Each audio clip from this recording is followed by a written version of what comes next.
It started with a phone call that should have meant nothing.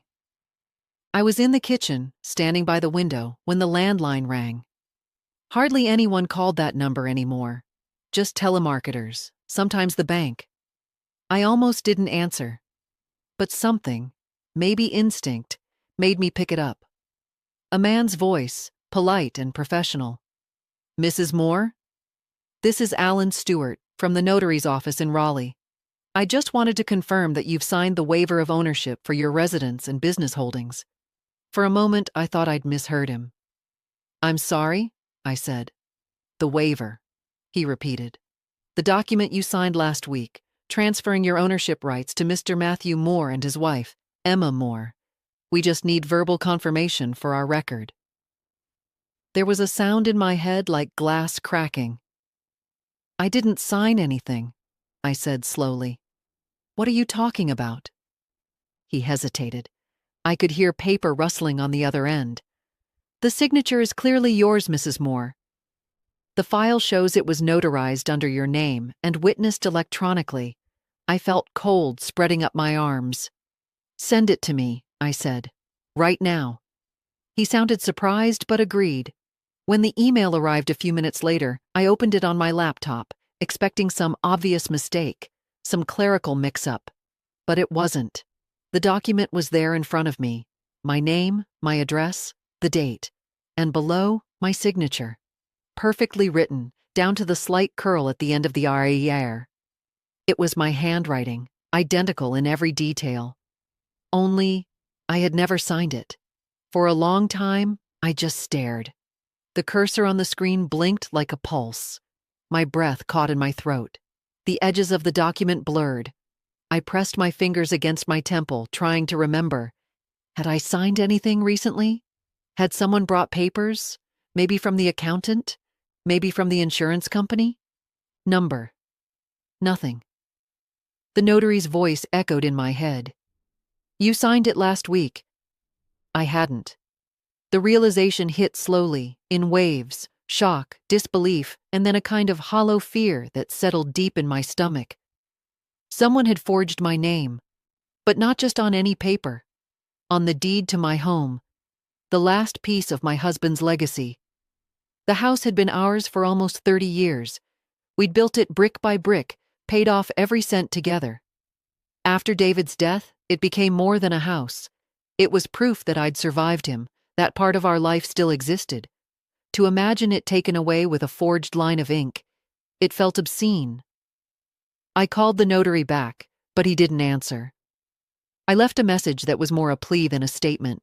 My voice shook as I said, "There's been a mistake. I never signed that. Please call me back." After I hung up, I sat down at the kitchen table, hands trembling. The late afternoon light slanted across the floor, painting everything gold, and I thought, how strange that the world can still look the same when everything has just ended. For hours, I went through my memory, desperate to find some explanation. Maybe I'd authorized something online without realizing. Maybe Matthew or Emma had asked for my signature and I'd forgotten. I'd been distracted lately. Grief, insomnia, the endless paperwork that comes with death. But deep down, I knew better. I opened my filing cabinet and began pulling out documents, property deeds, the business registration, my will. Everything looked intact. No missing pages, no signs of tampering. But the longer I stared, the more I doubted my own eyes. Maybe the changes weren't obvious. Maybe they were buried in the fine print. At some point, the phone buzzed with a message from Matthew. I didn't open it. I couldn't. Instead, I went to the bathroom and splashed cold water on my face. My reflection in the mirror looked strange. Pale, strained, someone older than I remembered. What kind of mother suspects her own son? The thought came uninvited, cruel. But it was there. Matthew had taken over the business after David died. He and Emma had been handling most of the finances lately, convincing me to take it easy.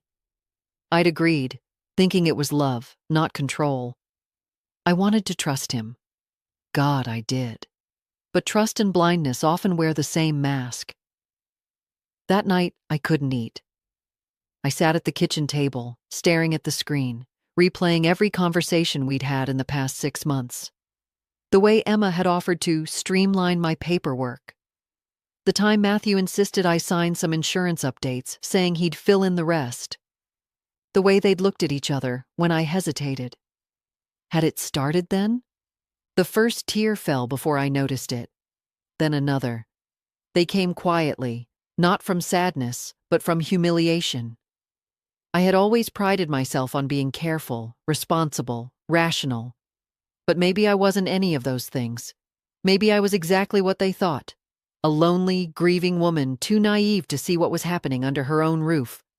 I tried to sleep, but my mind wouldn't stop. Every time I closed my eyes, I saw that signature. Perfect. Damning. My hand. Stolen from me. At some point, I found myself whispering to the dark, as if David could hear me. Did I do something wrong? Did I raise him wrong? The silence that answered was unbearable. By morning, I felt hollow. I brewed coffee I couldn't drink, stared at the mug until it went cold. When my phone buzzed again, I finally looked at the message from Matthew. It said, "Hey Mom, don't worry about the house paperwork. Everything's under control." Under control? The words twisted like a knife. I didn't reply. I couldn't even breathe. It wasn't just the betrayal. It was the certainty. He knew. And suddenly, the room began to spin. I sat down hard, gripping the edge of the counter. I was 52 years old, a widow, a mother, and apparently the easiest person in the world to erase. But what terrified me most wasn't what they'd done. It was how easily they'd believed I wouldn't fight back. At that moment, something broke, and something else, something small but steady, began to form beneath it. I didn't know it yet, but the woman who'd answered that phone call would never exist again. The next few days passed in a blur, like moving through fog. I did the usual things, made coffee, checked the mail, watered the plants, but none of it felt real. Every sound, every sight carried a faint echo of betrayal. Even the smallest details had changed meaning. The kitchen table where Matthew used to do his homework, the old desk where David and I signed the mortgage papers 30 years ago. Everything in this house had always been about family, trust, permanence. Now I saw it differently. The notary never called back, but the email sat there in my inbox, waiting like an open wound. I printed the document again, placed it under the lamp, and studied the signature. The pressure of the strokes, the slight rightward slant, even the imperfect loop of the J. They'd gotten everything right. Too right. Someone had practiced this, for weeks, maybe months. I made myself a list, an old accountant's instinct kicking in. I wrote at the top, what they could take. Then I listed it.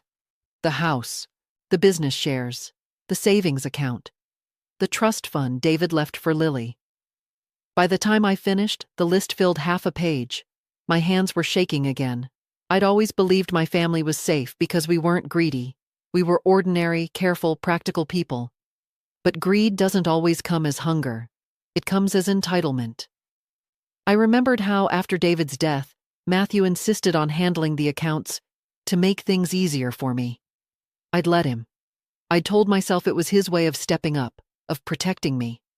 I hadn't seen it for what it was, the quiet replacement of trust with control. I went through my files again, this time slower.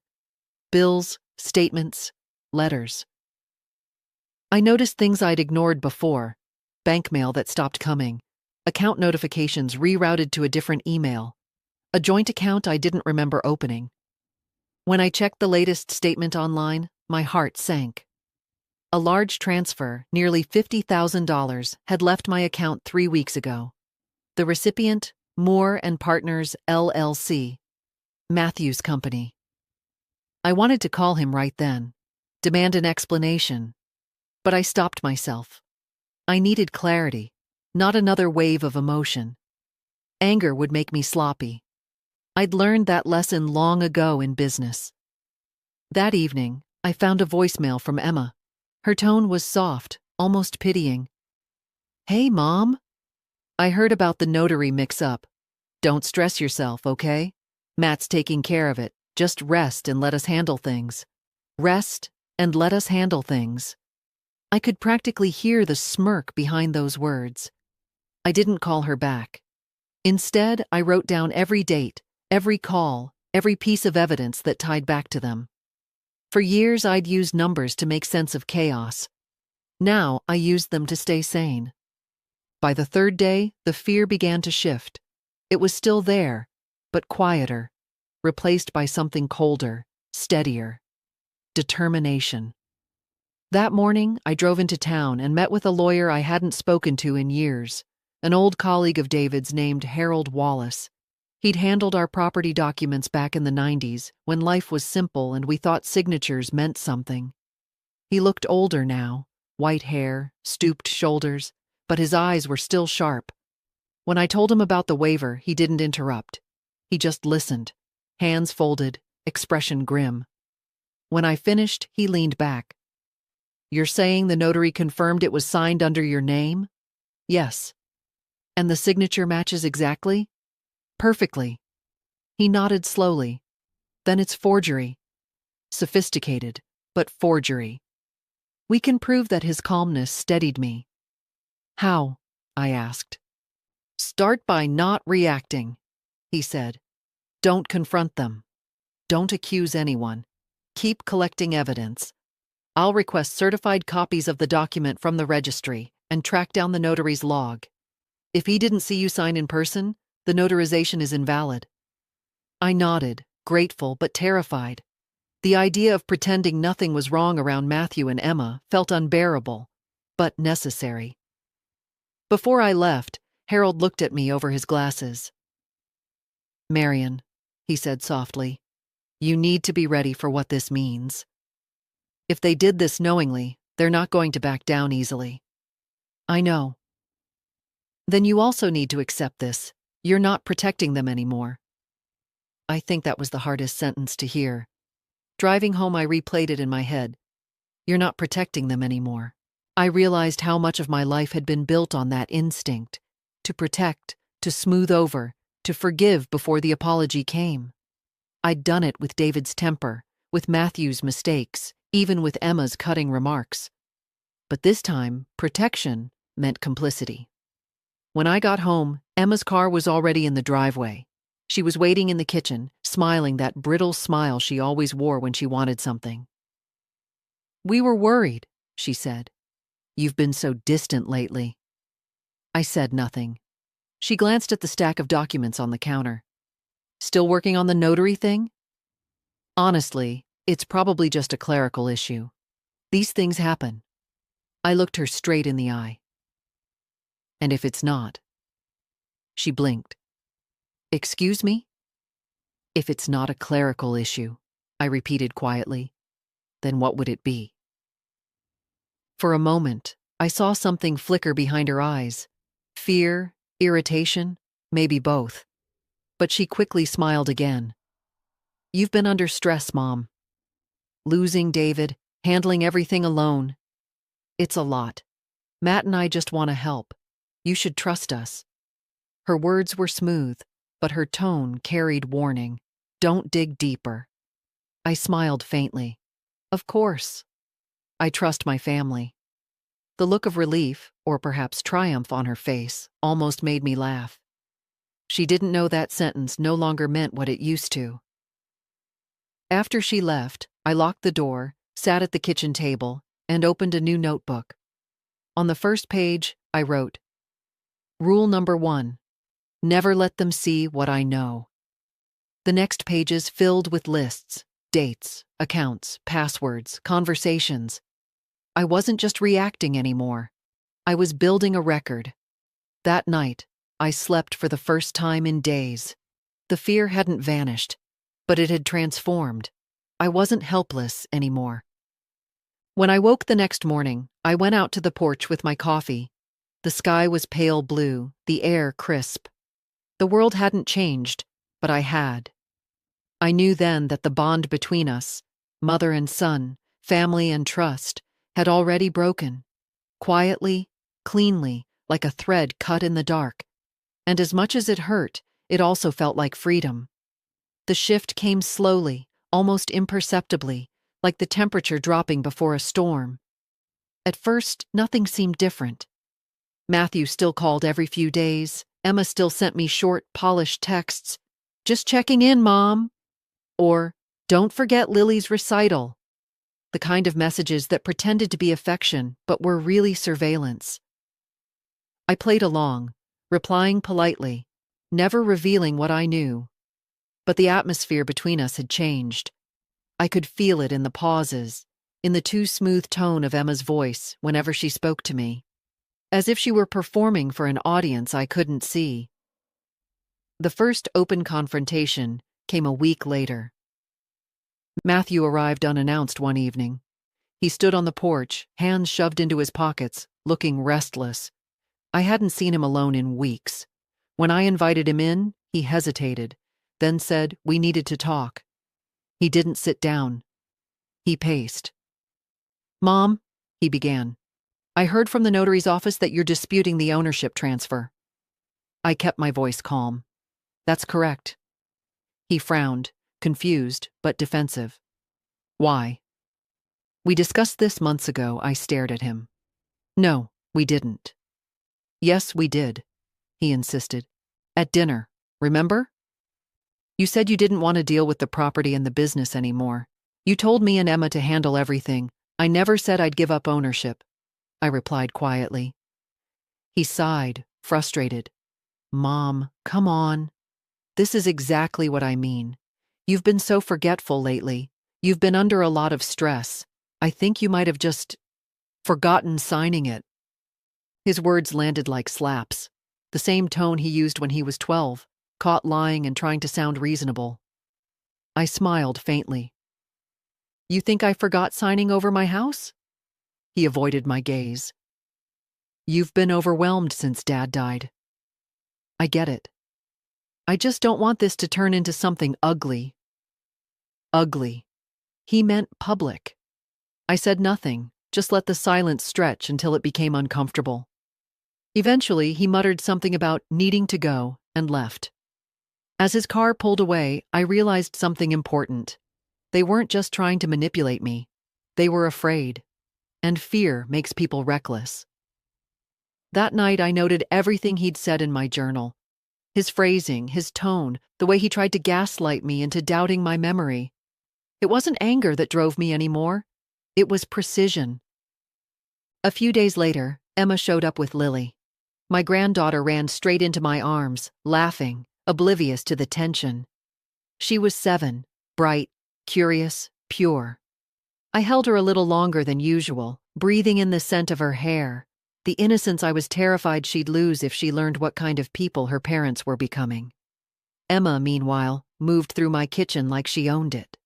She poured herself coffee, sat at the table, crossed her legs. "You and Matt had quite the talk, huh?" she said lightly. I didn't answer. She smiled, that thin, razor-edged smile. "He's worried about you." "We both are. You've been acting unstable lately." "Unstable," I repeated. She nodded sympathetically, like a nurse pretending to care. "He said you're accusing us of forgery?" "That's a serious claim, Mom. It could ruin his reputation. You don't want that, do you?" I looked at her for a long time before replying. If he didn't do anything wrong, there's nothing to ruin. For the first time, her smile faltered. "Do you realize," she said softly, "that people might think you're unfit to handle your finances if you keep insisting on this?" There it was. The threat, clean and sharp. I leaned back, folding my hands. "Is that what you're planning to say? That I'm senile?" She looked offended. "Of course not. I'm just saying, people talk. And you know how quickly stories spread."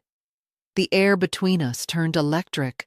I wanted to throw her out, to scream, to demand why she was doing this, but instead I smiled. A small, calm smile that made her shift in her chair. "Would you like some pie?" I asked. She blinked, caught off guard. "What?" "Pie," I repeated. "You came all this way. You should eat something." For a second, She didn't know how to respond. Then she laughed nervously. "You're something else, Mom." "Yes," I said quietly. "I am." After they left, I went upstairs and locked my door for the first time in years. It wasn't fear anymore. It was containment. I needed boundaries, walls, silence. The next morning, I woke to a phone call from one of my oldest friends, Carol. She sounded hesitant. "Jen, I don't know how to ask this, but is everything okay?" "Emma told me you've been having memory issues." I sat there, stunned. The poison had started to spread. "She said you've been mixing up dates, forgetting conversations," Carol continued. "I told her that didn't sound like you, but she seemed so concerned." I thanked her, hung up, and felt a strange calm settle over me.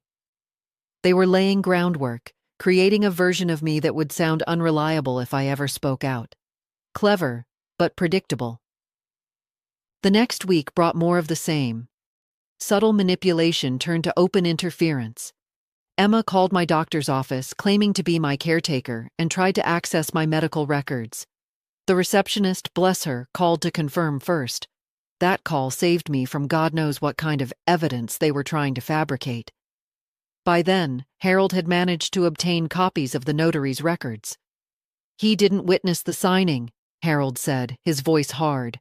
"He notarized it after the fact. Someone presented it already signed." It was the break I needed. Proof that the act was fraudulent. But even as relief flickered through me, I knew what would come next. Retaliation. Sure enough, 2 nights later, I got a message from Matthew. "We need to stop this before it gets worse. You're making things hard for everyone." Everyone. That word stung. I didn't reply. The next morning, I found a letter slipped under my front door. No envelope, just a sheet of paper with a single line written in neat, looping handwriting. "Stop before you lose more than just the house." It wasn't signed. But I didn't need a signature to know. For a long time, I stood there holding the note, feeling nothing but clarity. They'd crossed from manipulation to threat, and they thought that fear would silence me. But fear was a luxury I no longer had. I folded the paper, placed it in my evidence file, and wrote beneath it in my notebook. Rule number 2. When they invade your peace, don't fight the noise. Record it. Build your silence into a weapon. That night, I turned on every light in the house. I sat by the window, watching the road, waiting for their next move. They had no idea that the woman they were trying to erase had already begun preparing for war. The morning after I found the note under my door, the air felt different. Thinner, sharper. I woke before sunrise, unable to go back to sleep. For the first time in months, I wasn't paralyzed by dread. I felt something else instead. Resolve. If they wanted a war, they would get one. But it would be fought on my terms. I began the day with a list. I always started with lists. It was how I'd survived every crisis since David's death. At the top, I wrote, "What I can prove." Underneath, I began itemizing the evidence I already had. The fraudulent signature, the notary's admission that he hadn't witnessed it, the letter, the text messages, the attempts to discredit me. Each item was a small piece of armor. By the time I finished, the sun had risen, spilling pale light over the table. I took a deep breath and called Harold. He answered immediately, his voice calm but alert. "Morning, Jennifer. I was just about to call you. I spoke to the registrar's office. They've confirmed something strange. The property transfer was rushed through in less than 48 hours. That's not normal. Someone with internal access expedited it." I closed my eyes. "Meaning?" "Meaning someone paid to push it through before anyone noticed." For a long moment, neither of us spoke. Finally, I said, "What do I do next?" He hesitated. "We need to file an injunction to freeze the assets and stop any further transfers. But Jennifer, you have to understand. This will make things public. There's no going back after that." I thought of the note, the whispers, the way Emma had tried to paint me as senile. Public exposure was exactly what they didn't want. File it, I said. Do it today. That single decision changed everything. By noon, Harold had drafted the papers. I drove to his office myself, my hands steady on the steering wheel.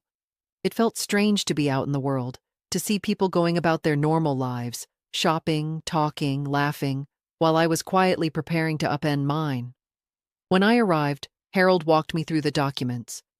Once this is submitted, the court will notify all parties. You'll need to be ready for their reaction. I am. He nodded. Good. Then we begin. It took less than 10 minutes to sign the injunction request.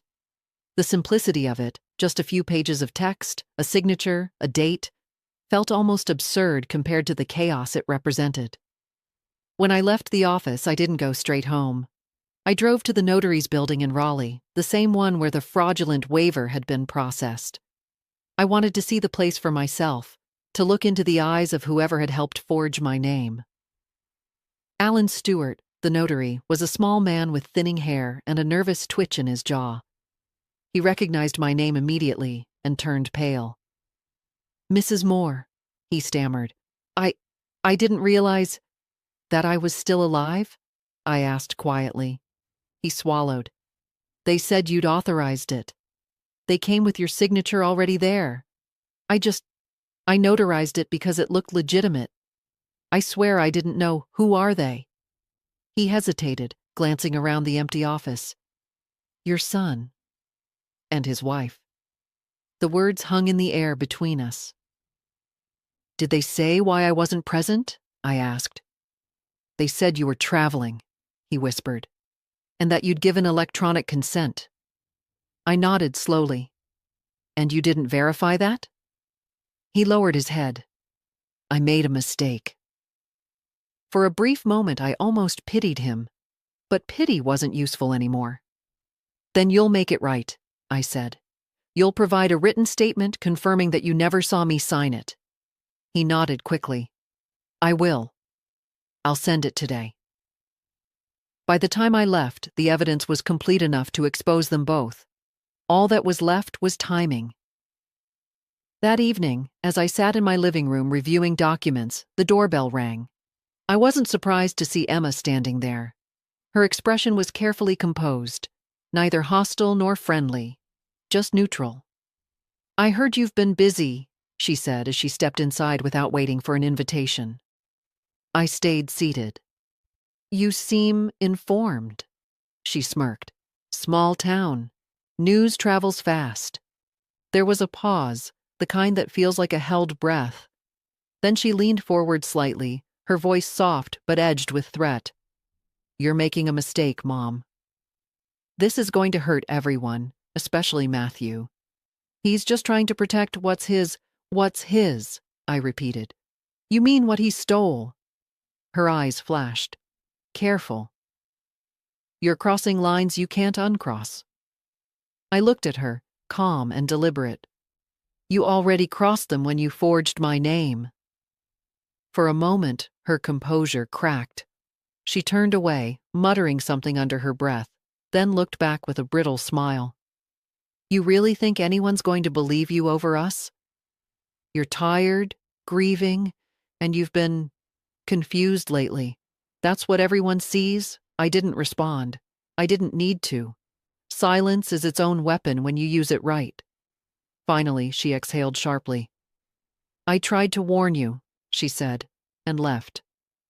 When the door closed, I let out a long, shaky breath. My hands trembled for a few seconds, then steadied again.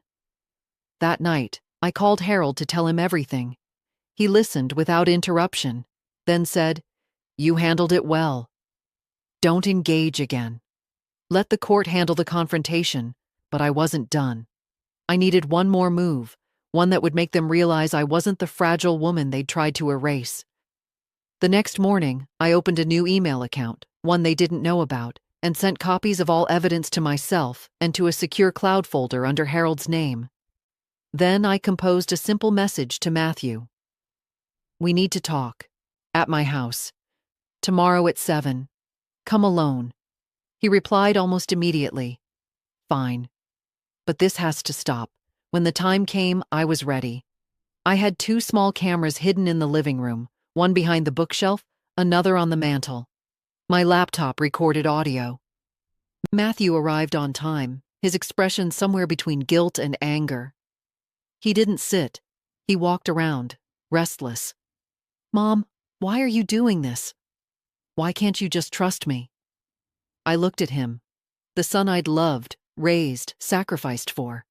And for the first time, I saw not the boy who used to fall asleep on my lap, but the man who'd learned to lie with his father's charm and his wife's ruthlessness. "Because," I said quietly, "trust is what you used to steal from me." He froze, his jaw tightening. "You don't know what you're talking about." "I know everything," I said, "and soon so will everyone else." He went pale, realizing something had shifted beyond his control. That night, after he left, I uploaded the recording to Harold. I didn't even re-watch it. The next step had already begun. It was no longer about protecting my past. It was about reclaiming my name. When people sense they're losing control, they don't retreat. They charm. They shift tactics, soften their tone, and wrap their threats in silk. That was exactly what Emma did. 3 days after Matthew's visit, she called. Her voice was unusually warm, almost trembling with false sincerity.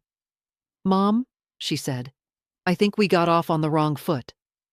None of this needs to go any further. We can talk, just the 2 of us." Her attempt at peace felt rehearsed. I agreed anyway. The most dangerous thing you can do to people like Emma is let them believe they're still the ones pulling the strings. She arrived that afternoon with a box of pastries from my favorite bakery, the one she'd once mocked as old-fashioned. I could smell the sugar and butter as soon as she walked in, the scent of nostalgia weaponized. "Peace offering," she said lightly, setting the box on the table. I motioned for her to sit. She chose the same seat where she'd threatened me days before. "I've been thinking," she began. "This whole legal situation, it's just a misunderstanding. You know how paperwork can get messy. Maybe someone at the Notary mixed up the authorization." Her tone was honeyed, her eyes bright with counterfeit empathy. "And the bank transfers?" I asked quietly. "The $50,000? She smiled, unfazed. "Accounting mix-up. Matthew moved some funds to cover business expenses. He meant to tell you." I nodded slowly. "I see." Her voice softened even more. "Look, we've all been under stress. I lost my temper the other day, and I shouldn't have. I love this family. I don't want to see it torn apart." I studied her face. The carefully arranged sincerity, the delicate tremor in her hands. It was flawless. Almost admirable. Almost. "What do you want, Emma?" I asked finally. Her eyes darted down. "To make things right. If you drop the injunction, we can transfer the house back into your name, temporarily, while we figure out the paperwork. I'll even make sure the Notary clears everything up temporarily." The word caught like a thorn. "Why temporarily?" I asked. "Just until the business stabilizes," she said smoothly. "You know how unpredictable things are right now. We need the assets aligned for tax purposes." I let the silence stretch. She mistook it for hesitation and leaned in, her voice dropping. "Think about Lily, Mom. You don't want her growing up seeing her family dragged through court, do you?" There it was, the final lure. Not money, not guilt. The child. I felt a strange calm wash over me. That was the moment I knew there was nothing left to save. "Emma," I said softly, "you're very good at this." She blinked, feigning confusion. "At what?" "At pretending to care." Her expression faltered. "I do care." "No," I said. "You care about winning."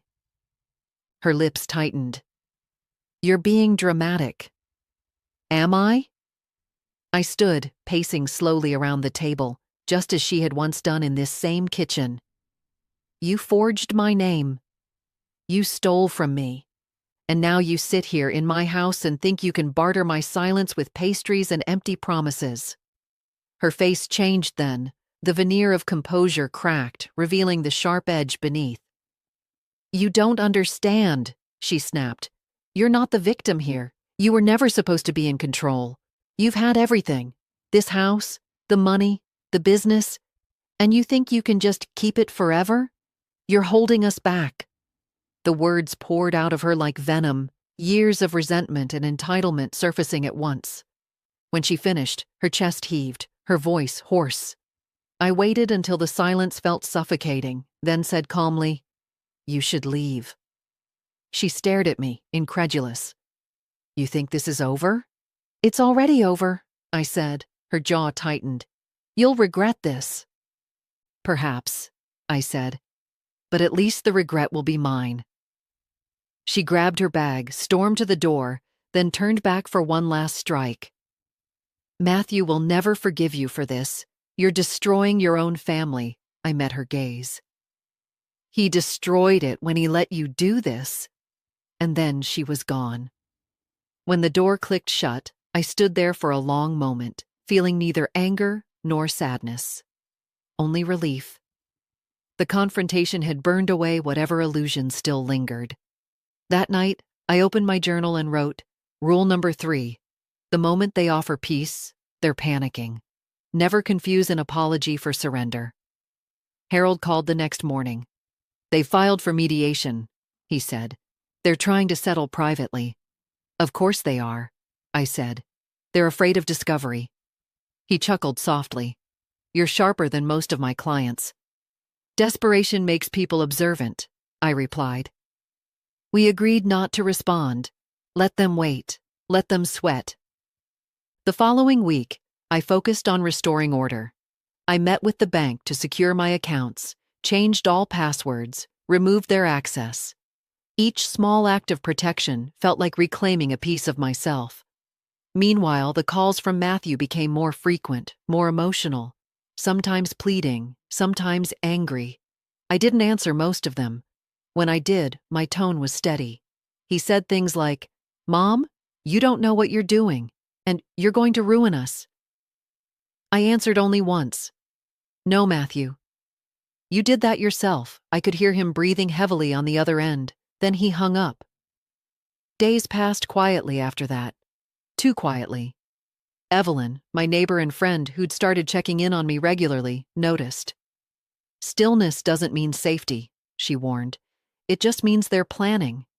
She was right. Late one afternoon, an envelope arrived by courier. No return address, just my name written neatly in black ink. Inside was a formal letter, an offer of reconciliation. They were willing, it said, to renegotiate the distribution of assets in exchange for me withdrawing the legal complaint. Attached was a draft agreement. I read it carefully. Every clause was a trap. Phrases like temporary transfer and shared authority designed to re-establish their control. At the bottom was a space for my signature. I smiled, almost admiring their consistency. Then I picked up my pen and wrote across the page in clear, bold letters, "I do not negotiate with thieves." I folded the letter, slid it back into the envelope, and placed it in the growing stack of evidence on my desk.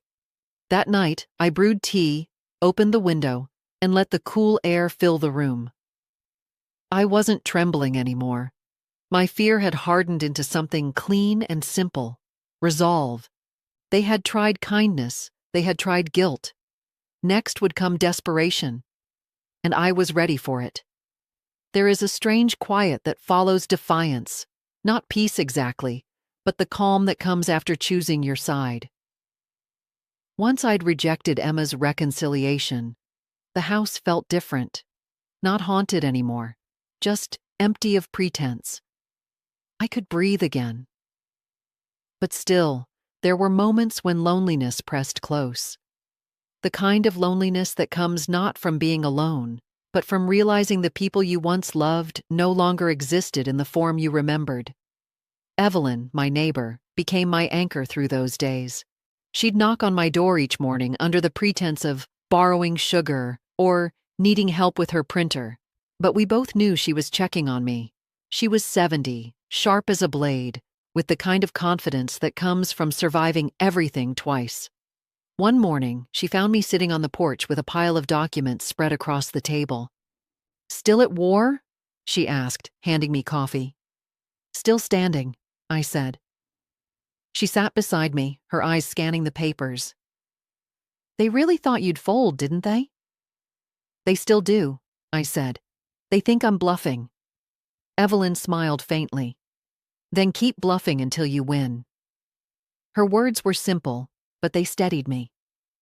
That afternoon, she took me somewhere, the community center down the road. I hadn't been there in years. The last time was for Lily's kindergarten recital, back when my family still looked whole. Inside, a small group of women sat in a circle, coffee cups in hand. Some were widows, others divorced or estranged from family.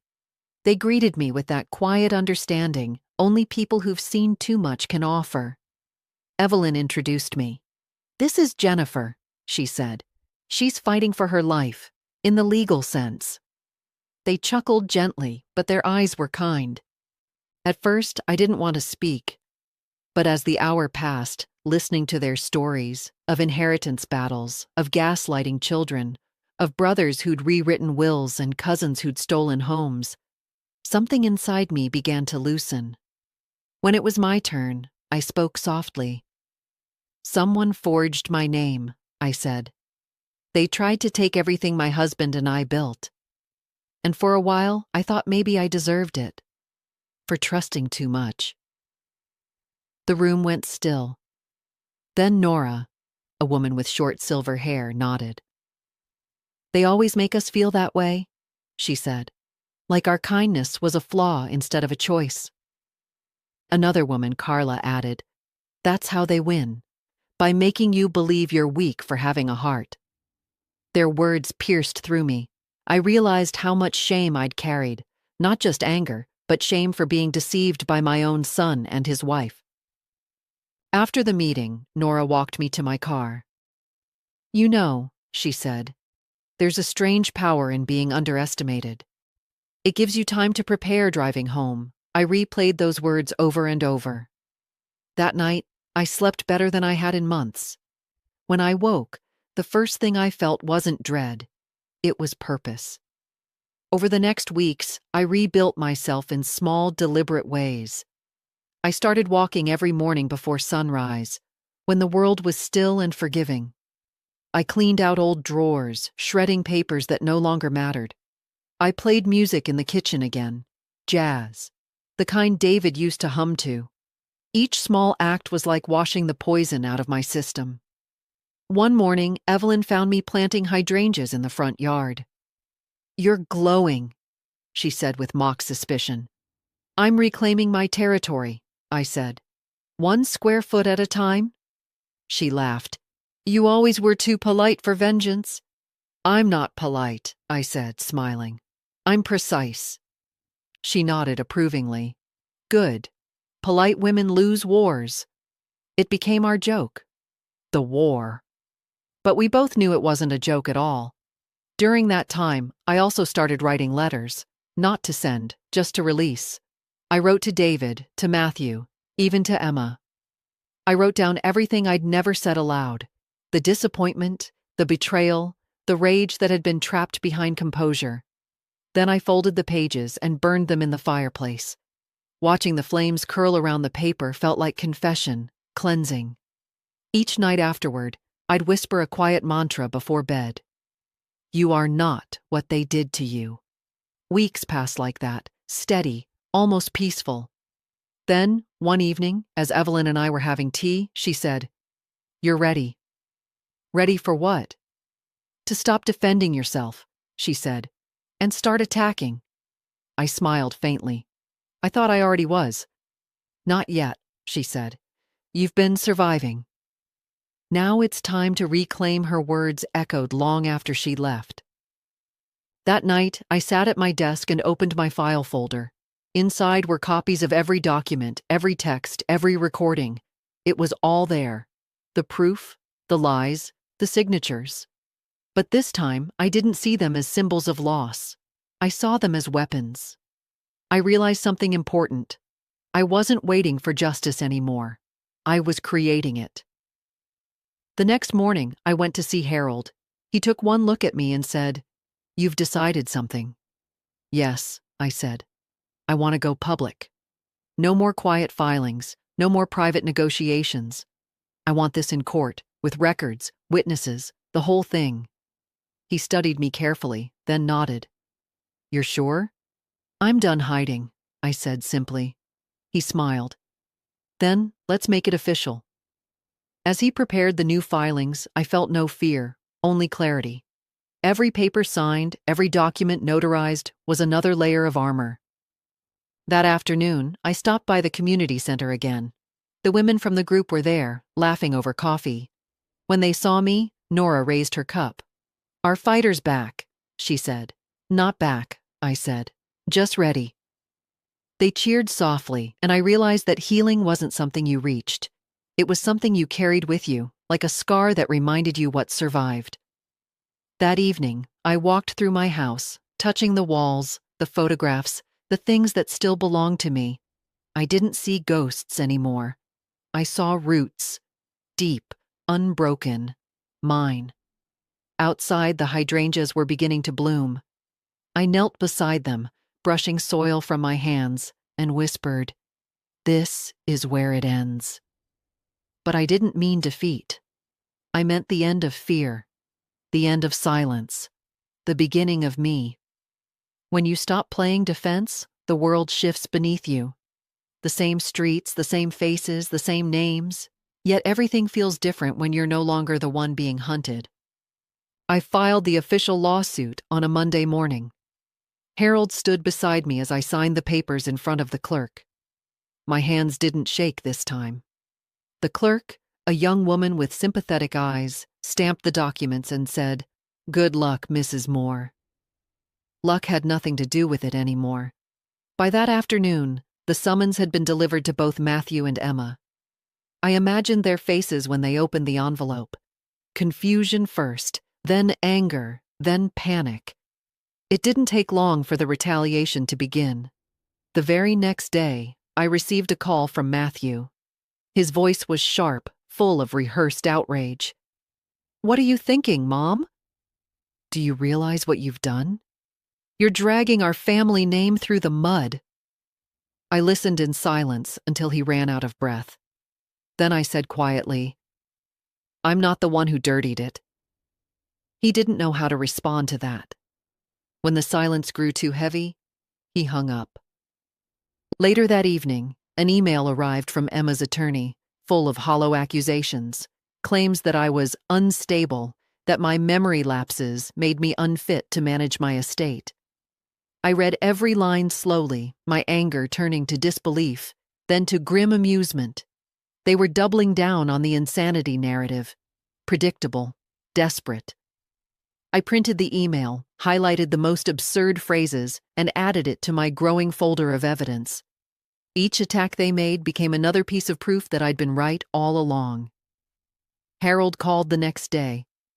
"They're trying to discredit you," he said. "I know," I replied. "Let them." He chuckled. "You've changed, Jennifer." I just stopped apologizing. That week was the hardest and the clearest of my life. Every day brought some new twist.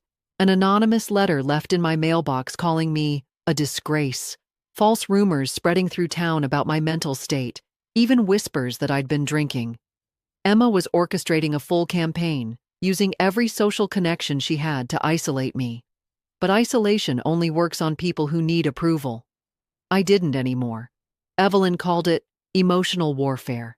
She wasn't wrong, but she also wasn't worried. "The louder they get," she said, "the closer you are to winning." She was right again.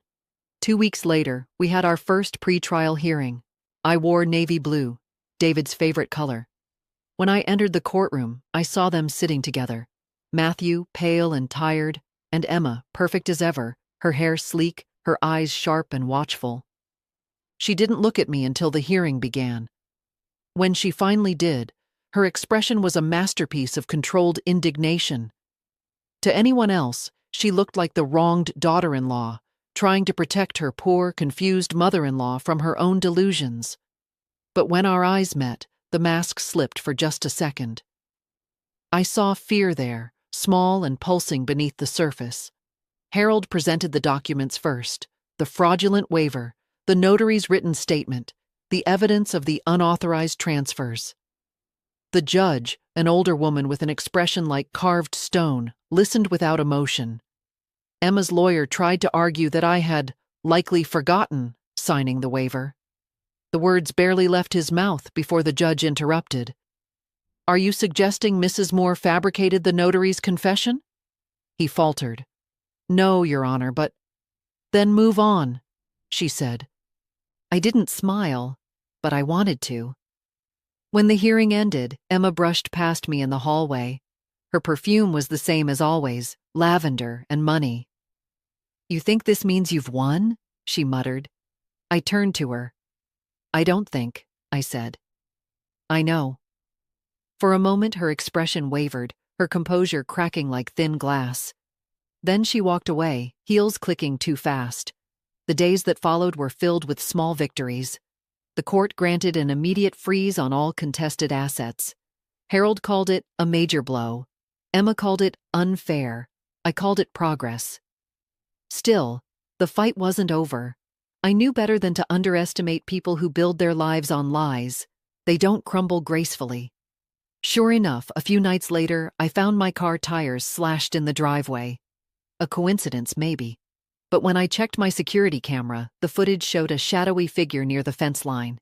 The shape was small, fast, familiar. I took the footage straight to the police. They didn't promise much: ongoing investigation, limited visibility. But it was enough. I wanted it on record. When I told Evelyn, she asked if I was scared. "No," I said. "I'm angry." "Good," she said. Fear freezes. Anger moves. That anger became fuel. I spent every morning preparing for trial, organizing documents, rehearsing my testimony. I learned to navigate the legal language Harold used with ease, mastering the small details that once overwhelmed me. Every night, before bed, I'd walk through the garden, talking quietly to David's memory. "I'm fixing it," I'd tell him. "You'd be proud." One night, I dreamed of him sitting at the kitchen table, smiling softly. When I woke, the grief felt lighter. By the time the next court date arrived, I was ready. This time, the courtroom was fuller. Neighbors, reporters, curious onlookers. Emma's face was pale under the lights. Matthew looked hollow, as if the truth had begun to gnaw at him. Harold spoke first, methodically laying out the chain of events. The forged document, the falsified notary entry, the money trail. Then he played the audio recording, the one I'd made during Matthew's visit, when he'd said, "You're going to ruin us." The words echoed in the courtroom, heavy and damning. Emma's lawyer objected. The judge overruled. When it was Emma's turn to testify, she tried to hold her composure. But under cross-examination, she faltered. Her story changed twice in 10 minutes. The judge noticed. Everyone did. By the end of the day, Harold leaned toward me and whispered, "She's unraveling." I didn't answer. I just looked across the room at my son, who sat with his head in his hands. That night, as I drove home, rain pattered against the windshield. For the first time in months, I felt peace. Not the peace of safety, but of alignment. I was exactly where I was supposed to be. The war wasn't over, but I'd taken back the battlefield, and I wasn't planning to lose it again. When the truth starts to corner a liar, they always bite back. I knew the counterstrike would come. I just didn't know how soon. It came 3 days after the second hearing. I woke to a knock at the door. 2 officers stood outside, polite but firm. They handed me a notice. Emma had filed a restraining order against me, claiming harassment and emotional instability. For a moment, I could only stare at the paper. It was absurd, theatrical even, but also clever. She wanted to flip the narrative before the trial concluded, to cast me as the aggressor. The officers were apologetic. They were just doing their job. When they left, I called Harold. He didn't sound surprised. classic move," he said. "She's desperate. It won't hold, not with your evidence. But she's trying to create headlines. Elderly mother loses control. That kind of story." "I won't give her that," I said. "Good," he replied, "because the judge is seeing through her already." That day, I stayed quiet, steady. I didn't react publicly. I didn't call Matthew. I didn't tell the neighbors. Instead, I let Emma's noise echo in an empty room. And just as Harold predicted, the restraining order was dismissed within 48 hours for lack of evidence. But she wasn't done. 2 nights later, Evelyn woke me with a phone call. "Jennifer," she said, "there's been an article online about you." I opened my laptop, my heart steady. The headline read, "Local woman accused of fabricating ownership documents amid family dispute." The story was full of half-truths and omissions, painting me as unstable and vindictive. It quoted sources close to the family. Emma's phrasing, no doubt. It should have hurt. It didn't. I'd already shed the skin of caring what they thought of me. Instead, I forwarded the article to Harold. Within hours, his office had traced the source to a PR firm in Charlotte, one Emma had hired. The next morning, Harold filed a defamation counterclaim. "You wanted war?" he said. "We'll give her one she can't afford." The following week was the final hearing. The courtroom felt colder this time, more formal. Reporters lined the back wall, their pens poised like bayonets. I sat in the front row beside Harold, my hands folded neatly. Emma entered wearing a dark gray suit, her hair tied back in a sleek knot. Matthew followed a step behind, looking hollowed out. He didn't meet my eyes. The judge began promptly. She summarized the evidence: the forged signature, the notary's written confession, the bank transfers, the attempted smear campaign. Each word was a nail, hammered cleanly into the coffin Emma had built for herself. When it was my turn to speak, I rose slowly. I hadn't planned a speech. I just spoke from the place where all the pain had lived. "I was married to David Moore for 27 years, I said. "Together we built a business, a home, and a life based on trust. When he died, I thought my son would protect that legacy. Instead, he and his wife tried to erase me from it. They forged my name, stole my property, and told the world I was too broken to notice." The room was silent. "I'm not here for revenge," I continued. "I'm here because truth still matters. And because every woman who's ever been told she's too emotional or too confused deserves to know. Clarity is not madness. It's survival." The judge watched me carefully, her expression unreadable. Then she nodded once. When I sat down, I didn't look at Emma. I didn't need to. Her lawyer made one last attempt, arguing that intent was unclear, that the forgery was an administrative error. But the judge stopped him mid-sentence. "Enough," she said. "The evidence speaks for itself." And then, in the measured tone of someone delivering something inevitable, she ruled in my favor. The waiver was nullified. Ownership of the house and all assets was restored to me. Emma and Matthew were ordered to repay the funds taken from my account, plus damages and legal costs. The notary was disbarred. When the gavel fell, the sound was final, not loud, but absolute. I felt no triumph, no thrill, just stillness. Matthew sat motionless, staring at the floor. Emma's face remained a mask until the judge mentioned possible criminal charges. Then she turned pale. After the session, reporters swarmed the hallway.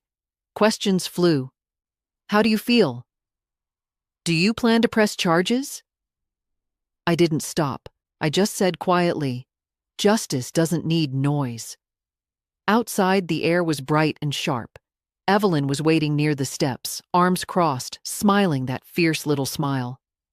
"You did it," she said. "I just told the truth," I replied. "Same thing," she said. We stood there for a moment, watching the courthouse doors swing open and shut. It was over. For real this time. But victory, I learned, isn't always clean. The next week I got a message from Matthew. Just 2 sentences. I'm sorry. I didn't know it would go this far. I read it twice, then deleted it. Forgiveness wasn't hatred. It was simply release. I was done carrying his guilt for him. Emma, on the other hand, disappeared from the town gossip within weeks. The PR firm dropped her. The business she'd tried to control collapsed after investors withdrew. The whispers that followed weren't about me anymore.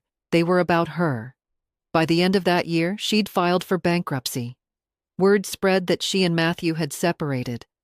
I didn't gloat, but I did sleep deeply for the first time in nearly a year.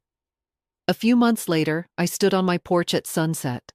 The hydrangeas Evelyn and I had planted were in full bloom.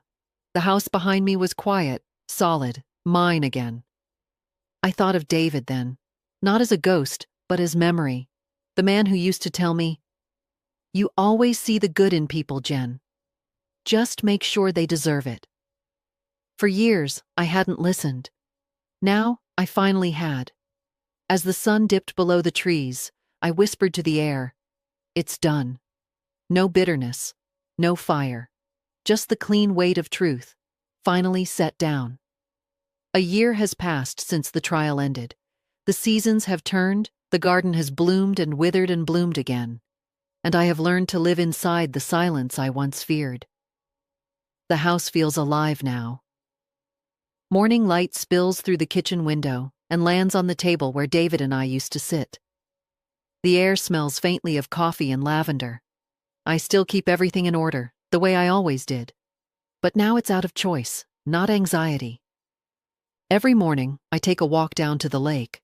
It's about a mile from the house, and the path winds through the pines David planted the year Matthew was born. The air there is clean, sharp, honest. I like that word now, honest. I used to think it meant good. Now I know it means clear. The lawsuits, the lawyers, the headlines, they've all faded. The world moved on, as it always does, but not without consequences. Emma didn't disappear quietly. After the verdict, she tried to rebuild, first with charm, then with desperation. She filed appeals, threatened new lawsuits, even went to local news claiming she'd been manipulated by her husband. But the story didn't stick. Her lies had burned through their last layer of polish. The business licenses she forged under my name triggered federal investigation. Her accounts were frozen, her credibility destroyed. The woman who used to walk into rooms expecting admiration was now a footnote in a legal cautionary tale. Last I heard, she was living in a rented apartment 2 towns over, working part-time at a small clinic that didn't know her history. She'll never own property again, not legally. Her name, once synonymous with charm, now circulates on lists that make investors flinch. Matthew? He drifted. After the divorce, he sold what was left of the business and moved to another state. I get postcards sometimes, short, hesitant notes that say things like, "Hope you're doing well, Mom." I don't respond, but I don't throw them away either. They sit in a small box in my desk drawer, beside old photographs. Proof that even guilt can be a kind of love, misshapen but still alive. I don't hate him anymore. You can't hate someone who's already been eaten alive by their own choices. He carries his punishment with him. That's enough. My own life is quieter, smaller, but fuller. Evelyn still visits every Sunday. We drink tea on the porch and talk about ordinary things, the garden, the weather, which of her bridge partners cheats the most. Sometimes, when the conversation drifts, she'll glance at me and say, "You know, you won." And every time, I answer the same way. "No, Evelyn. I survived." The winning came later because that's the truth. Winning wasn't the verdict. It wasn't getting the house back or the money. It was learning to exist without fear. One afternoon, I was invited back to the community center. Nora, the silver-haired woman who'd first told me, "They make us feel weak for having a heart," was organizing a workshop about financial protection for widows. She asked if I'd speak. At first, I refused. I didn't want to be a cautionary tale. But she insisted, "You're not a victim story, Jennifer. You're a survival manual." So I went. Standing in front of those women, I felt the weight of what had happened, not as pain anymore, but as knowledge. I told them about trust, about signatures, about how silence is the forger's favorite tool. I told them that kindness and boundaries can coexist. When I finished, the room was quiet. Then one woman, a young widow, maybe in her 30s, stood and said, "I thought I was alone." I smiled. "You never are. They just make you think you are." After that, the group became a fixture in my life. Every Wednesday, we meet for coffee and stories. It isn't therapy exactly. It's solidarity. Shared wisdom passed hand to hand like small torches in the dark. There are still bad days. Sometimes I dream of the night I saw my forged signature for the first time. Sometimes I hear Emma's voice in my memory, soft and poisonous. "You're destroying your own family." But then I wake up and I remember. I didn't destroy anything. I saved what was left. Last week, I repainted the kitchen, pale blue, like the sky on the morning of the verdict. When I finished, I stood back and looked around. The room felt lighter, wider somehow, a space reclaimed. Later, I found one of David's old pens at the back of a drawer, the same kind of pen used on the forged document. The irony made me smile. I set it on the counter and stared at it for a while, thinking about the power that single line of ink once held. How fragile it all was. I thought about burning it, but instead, I kept it. A reminder. That evening, Evelyn stopped by with lemon cake. "You know," she said, cutting 2 slices, "Emma won't ever really recover." "I know," I said. "She deserves that." "Maybe," I said, "but I don't need her suffering to feel whole." Evelyn smiled softly. "You've gotten wise." "Just tired," I said. "Wisdom's a fancy word for exhaustion." She laughed, but there was truth in it. After she left, I went out to the porch. The air smelled like rain and honeysuckle. Across the yard, the hydrangeas had grown wild, stretching toward the fence. I sat there watching them sway, feeling the gentle weight of the night settle in. Somewhere deep in the house, the clock struck 9. The sound echoed softly, steady and patient. I thought about everything that had happened. The lies, the courts, the humiliation, the long climb back to myself. And then I realized something simple. This peace, this quiet life, wasn't a gift. It was a debt I'd collected. They had taken my name, and I took it back. I looked up at the stars then, faint behind the clouds, and whispered, "David, it's all right now." The wind rustled through the trees, a sound like an answer. Inside, the lamp on the kitchen counter flickered once, then steadied. The room looked golden and alive again. And there, in that soft light, I finally let myself breathe. Deeply, freely, without the weight of what was stolen. They say revenge is satisfaction. I disagree. Revenge is temporary. Clarity is forever. So I sat there, barefoot, the night air cool on my skin, and thought of one final truth, the kind that stays after the fire has burned itself out. Some signatures can be forged, but identity cannot. And this life, every inch of it, is mine.